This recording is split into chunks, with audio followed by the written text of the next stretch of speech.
Hello കൂട്ടുകാരെ, ഇപ്പോൾ നിങ്ങൾ സ്മാർട്ട് സ്വിംഗ് ട്രേഡർ കാണുകയാണ്.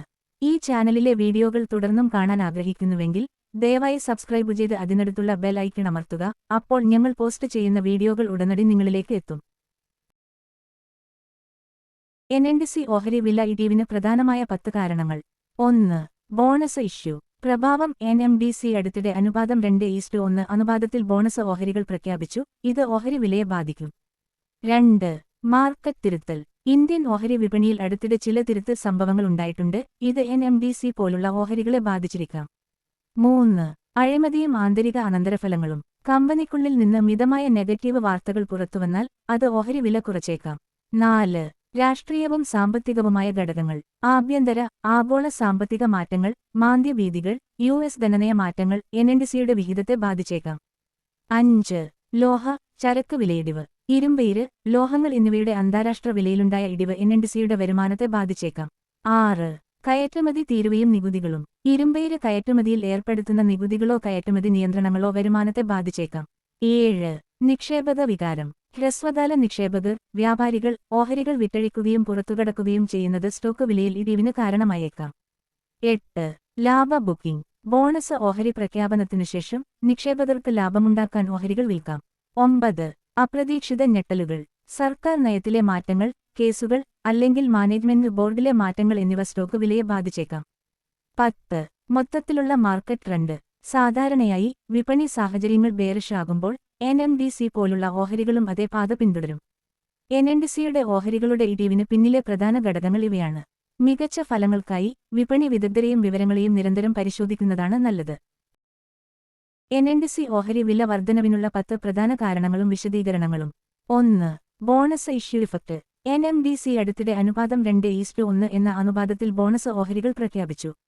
ഇക്കാരണത്താൽ ഓഹരി വില ചില ഘട്ടങ്ങളിൽ കുറയാം. പക്ഷേ ബോണസ് ഓഹരികൾ വിതരണം ചെയ്തതിനുശേഷം നിക്ഷേപകർ കൂടുതൽ ആകർഷിക്കപ്പെട്ടേക്കാം. കൂടുതൽ പുതിയ നിക്ഷേപകർ വരാനുള്ള സാധ്യതയുണ്ട്. 2. വിപണി വീണ്ടെടുക്കൽ. സ്റ്റോക്ക് മാർക്കറ്റ് അടുത്തിടെ ഗണ്യമായ ഇടിവ് അനുഭവിച്ചിട്ടുണ്ട്. പക്ഷേ അത് വളർച്ചാ പാതയിലേക്ക് മടങ്ങുമ്പോൾ എൻഎൻഡിസി ഓഹരികളും ഉയരാൻ സാധ്യതയുണ്ട്. ഇന്ത്യയിലെ അടിസ്ഥാന സൗകര്യ വളർച്ചയിലെ വർധനവോടെ ലോഹങ്ങൾക്കുള്ള ആവശ്യം വർദ്ധിക്കും. 3. ആഗോള ചരക്ക് വിലകൾ ഉയരുന്നു. ഇരുമ്പയിരിന്റെയും മറ്റ് ലോഹങ്ങളുടെയും അന്താരാഷ്ട്ര വില വർദ്ധിച്ചാൽ എൻഎൻഡിസിയുടെ വരുമാനം ഗണ്യമായി വർദ്ധിക്കും. ഉയർന്ന ലാഭക്ഷമതയോടെ പ്രവർത്തിക്കാൻ ഇത് കമ്പനിയെ സഹായിക്കും. ഇത് ഓഹരി വിലയും വർദ്ധിപ്പിക്കും. ആഗോള ലോഹ വിപണിയിലെ ഇടിവ് അവസാനിക്കാനും അത് വീണ്ടും ഉയരാനും സാധ്യതയുണ്ട്. 4. ശക്തമായ സാമ്പത്തിക പ്രകടനം. 2024 സെപ്റ്റംബർ പാദത്തിലെ ഫലങ്ങൾ അനുസരിച്ച് എൻഎൻഡിസിയുടെ അറ്റാദായം 17% വർദ്ധിച്ചു, വരുമാനം 23% വർദ്ധിച്ചു. വരുമാനവും അറ്റാദായവും വർദ്ധിച്ചാൽ നിക്ഷേപകർക്ക് ഓഹരികളിൽ ആത്മവിശ്വാസമുണ്ടാകും. 5. സർക്കാർ പിന്തുണയും നയങ്ങളും. ഇന്ത്യൻ സർക്കാർ അടിസ്ഥാന സൗകര്യങ്ങളിലും ഉൽപാദന വികസനത്തിലും കൂടുതൽ നിക്ഷേപങ്ങൾ കൊണ്ടുവരുന്നു. Make in India, Atmanirbhar Bharat തുടങ്ങിയ പദ്ധതികൾ അടിസ്ഥാന സൗകര്യ വികസനത്തെ പിന്തുണയ്ക്കുന്നു. സർക്കാരിന്റെ നിർമ്മാണ പദ്ധതികൾ വർദ്ധിച്ചാൽ ഇരുമ്പയിരിന്റെ ആവശ്യം വർദ്ധിക്കുകയും എൻഎംഡിസി ലാഭകരമാവുകയും ചെയ്യും. 6. നിക്ഷേപക വികാരവും എഫ്ഇ വരവും. എഫ്ഇകളും വിദേശ സ്ഥാപന നിക്ഷേപകർ, ഡിഐകളും ആഭ്യന്തര സ്ഥാപന നിക്ഷേപകർ നിക്ഷേപം വർദ്ധിപ്പിച്ചാൽ ഓഹരി വിലയും ഉയരും.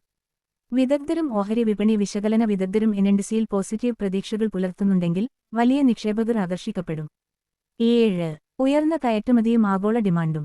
എൻഎൻഡിസി ഇതിനകം ചില പ്രധാന രാജ്യങ്ങളിലേക്ക് ചൈന, ജപ്പാൻ, ദക്ഷിണ കൊറിയ ഇരുമ്പയിര് കയറ്റുമതി ചെയ്യുന്നു. ആഗോള ഇരുമ്പയിര് ഡിമാൻഡ് വർദ്ധിക്കുകയാണെങ്കിൽ എൻഎംഡിസി ഉയർന്ന വിലയ്ക്ക് ഉൽപ്പന്നങ്ങൾ വിൽക്കും. അന്താരാഷ്ട്ര വിപണിയിലെ മത്സരം കുറയുകയാണെങ്കിൽ ഇത് എൻഎൻഡിസി ഓഹരികൾക്ക് വലിയ നേട്ടമായിരിക്കും. 8. ഡിവിഡന്റ് അല്ലെങ്കിൽ സ്റ്റോക്ക് റീപ്ലനിഷ്മെന്റ്. ഡിവിഡന്റ് ആൻഡ് ബൈബാക്ക് പ്രഖ്യാപനങ്ങൾ. എൻഎംഡിസി താൽക്കാലിക ലാഭം നിലനിർത്തുന്നില്ല. ഇത് നിക്ഷേപകർക്ക് നല്ല ലാഭവിഹിതം വാഗ്ദാനം ചെയ്യുന്നു. ഉയർന്ന ഡിവിഡന്റ് നൽകിയാൽ നിക്ഷേപകർക്ക് ഇത് ഒരു പുതിയ വരുമാന അവസരമായി കണക്കാക്കി ഓഹരികൾ വാങ്ങാം. ഒരു സ്റ്റോക്ക് റീപ്ലനിഷ്മെന്റ്, ബൈബാക്ക് പ്രഖ്യാപിച്ചാൽ വിപണിയിലെ ഓഹരികളുടെ എണ്ണം കുറയുകയും വില വർദ്ധിക്കുകയും ചെയ്യും. 9. സ്റ്റോക്ക് മാർക്കറ്റ് വളർച്ച. Bullish market trend. ഇന്ത്യൻ ഓഹരി വിപണി ഒരു പ്രധാന വളർച്ചാ ഘട്ടത്തിലേക്ക് നീങ്ങുകയാണ്. നിഫ്റ്റിയും സെൻസെക്സും പുതിയ ഉയരങ്ങളിലെത്തുമ്പോൾ എൻഎൻഡിസി ഓഹരികളും അതിന്റെ വിഹിതത്തിൽ ഉയർന്നേക്കാം. മൈനിംഗ് ആൻഡ് മെറ്റൽ മേഖലയിലെ നിക്ഷേപം വീണ്ടും വർദ്ധിച്ചാൽ എൻഎൻഡിസി ഓഹരികൾ കൂടുതൽ ഉയരും. 10. നെഗറ്റീവ് വാർത്തകളുടെ അഭാവം. സർക്കാർ നിയന്ത്രണങ്ങൾ, കേസുകൾ, ബോർഡ് പ്രശ്നങ്ങൾ തുടങ്ങിയ നെഗറ്റീവ് വാർത്തകളൊന്നുമില്ലെങ്കിൽ നിക്ഷേപകർ വിഷമിക്കേണ്ടതില്ല. പണപ്പെരുപ്പം കുറയുകയും മെറ്റൽ വില സ്ഥിരത കൈവരിക്കുകയും ചെയ്താൽ എൻഎൻഡിസി ഓഹരികൾ ഉയരും. കമ്പനി വലിയ മാന്ദ്യങ്ങൾ നേരിടുന്നില്ലെങ്കിൽ നിക്ഷേപകർ സന്തോഷിക്കും. ഇടത്തേക്ക് പോയിന്റ് ചെയ്യുന്ന ഭൂതകണ്ണാടി ഉപസംഹാരം. NNDC ഓഹരി വിലയിലെ ഉയർച്ചയ്ക്ക് നിരവധി കാരണങ്ങളുണ്ട്. ആഗോള മെറ്റൽ വിപണി, ഇന്ത്യയുടെ അടിസ്ഥാന സൗകര്യ വികസനം, നിക്ഷേപകരുടെ ആത്മവിശ്വാസം എന്നിവ ഒരു പ്രധാന പങ്ക് വഹിക്കും. കമ്പനിയുടെ സാമ്പത്തിക സ്ഥിതി ശക്തമാണെങ്കിൽ, സർക്കാർ ശരിയായ സമയത്ത് അതിനെ പിന്തുണയ്ക്കുകയാണെങ്കിൽ ദീർഘകാലാടിസ്ഥാനത്തിൽ ഓഹരി വില കൂടുതൽ ഉയരും. ഈ വീഡിയോയിലോ മുൻകാല അഭിപ്രായങ്ങളിലോ പരാമർശിച്ചിരിക്കുന്ന കാഴ്ചപ്പാടുകളും അഭിപ്രായങ്ങളും സ്വിംഗ് ട്രേഡർ എന്ന യൂട്യൂബ് ചാനലിന്റെ ബാനറിൽ ലഭ്യമാണ്. ഇത് വിദ്യാഭ്യാസ ആവശ്യങ്ങൾക്കായി മാത്രമാണ് ഉദ്ദേശിച്ചിരിക്കുന്നത്. ഓഹരി വിപണിയിൽ നിക്ഷേപിക്കുന്നതും വ്യാപാരം നടത്തുന്നതും മാർക്കറ്റ് റിസ്കിന് വിധേയമാണ്. ഞങ്ങൾ സെബി രജിസ്റ്റർ ചെയ്ത അനലിസ്റ്റോ നാസ്ഡാക്ക് രജിസ്റ്റർ ചെയ്ത അനലിസ്റ്റോ അല്ല. തീരുമാനമെടുക്കുന്നതിന് മുമ്പ് നിങ്ങളുടെ സാമ്പത്തിക ഉപദേഷ്ടാവുമായി ബന്ധപ്പെടുക. നിങ്ങളുടെ ലാഭത്തിനോ നഷ്ടത്തിനോ സ്വിംഗ് ട്രേഡർ ഉത്തരവാദിയല്ല. ഈ ഉള്ളടക്കത്തിന്റെ പ്രധാന ലക്ഷ്യം ഓഹരി വിപണിയെക്കുറിച്ചുള്ള അറിവും അവബോധവുമാണ്. അതിനാൽ ഞങ്ങൾ ഉത്തരവാദികളല്ലെന്നും നിയമപരമായ നടപടികൾക്ക് ബാധ്യസ്ഥരല്ലെന്നും നിങ്ങൾ സമ്മതിക്കുന്നു. ഹായ് ഫ്രണ്ട്സ്, ഈ വീഡിയോ നിങ്ങൾക്ക് ഇഷ്ടപ്പെട്ടെങ്കിൽ ലൈക്ക് ചെയ്യുക. എന്തെങ്കിലും വിവരങ്ങൾ ആവശ്യമുണ്ടെങ്കിൽ കമന്റ് ചെയ്യുക. നിങ്ങളുടെ സുഹൃത്തുക്കളുമായി പങ്കിടുക. സബ്സ്ക്രൈബ് ചെയ്യാൻ മറക്കരുത്. Thanks for watching friends.